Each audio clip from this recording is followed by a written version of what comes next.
Shalom, selamat pagi. Sate pagi hari ini bertemakan berkuasa tetapi bukan maha kuasa. Adapun firman Tuhan terambil dari Ayub pasal 1 ayat 12 dan Ayub pasal 2 ayat 6 dan Yudas pasal 6. Maka firman Tuhan kepada iblis, "Nah, ia dalam kuasamu, hanya sayangkan nyawanya."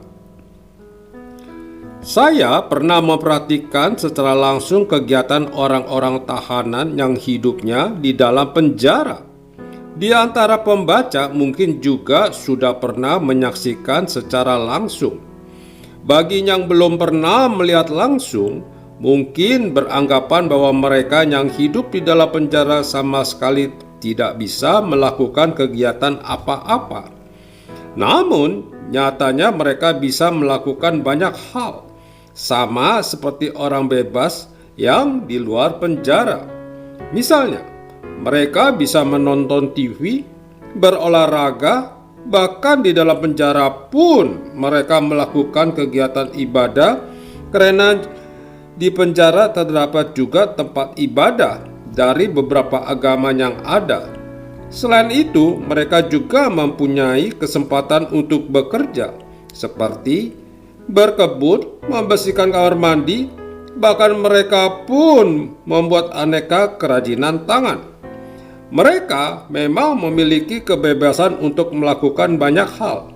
Namun, semua kegiatan yang mereka lakukan hanya sebatas wilayah di dalam penjara dan memiliki pengawasan yang sangat ketat, dan apa yang mereka lakukan tetap memiliki batasan-batasan tertentu. Begitu juga dengan iblis. Iblis memang memiliki kuasa, namun kekuasaannya itu terbatas. Walaupun ia memiliki kerajaan dan kuasa, banyak pekerjaan yang ia lakukan, namun kekuasaannya tersebut hanya berada di dalam lingkup arena kegelapan. Sekalipun pekerjaannya banyak, namun tidak satu pun yang berada di luar kendali Tuhan. Sesungguhnya kekuasaan iblis berada dalam kendali Tuhan. Apapun yang akan ia lakukan harus dengan seizin Tuhan. Seperti kisah Ayub yang dicobai oleh iblis.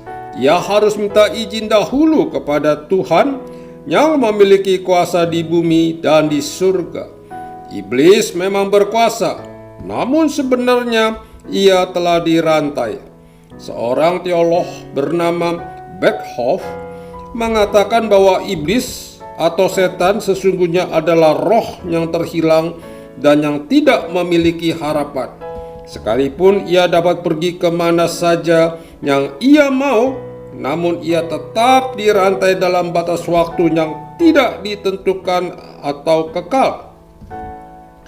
Calvin, seorang teolog Prancis, mengatakan dengan cara yang lain, yaitu sekalipun iblis dapat pergi kemana saja, namun ia tetap membawa rantai yang selalu membelenggunya.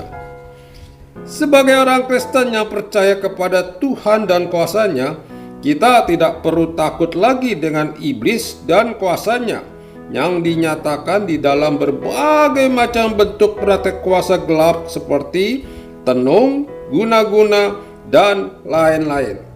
Juga jangan terpengaruh dengan bujukan dalam bentuk apapun juga. Setiap orang percaya memiliki kuasa untuk menaklukkan kuasa dan tipu daya iblis dengan kuasa nama Tuhan Yesus. Ingatlah, iblis memang memiliki kuasa, namun ia tidak maha kuasa, sehingga tentunya Tuhan yang maha kuasa pasti dapat menghancurkannya. Jika Tuhan di pihak kita, maka tidak akan ada sesuatu pun yang dapat melawan kita. Amin. Mari kita berdoa. Bapa Surgawi, tolong berikan aku keberanian serta kuasa-Mu untuk menghalau segala kuasa iblis yang terus berusaha menghancurkan aku. Di dalam nama Tuhan Yesus, aku berdoa. Amin.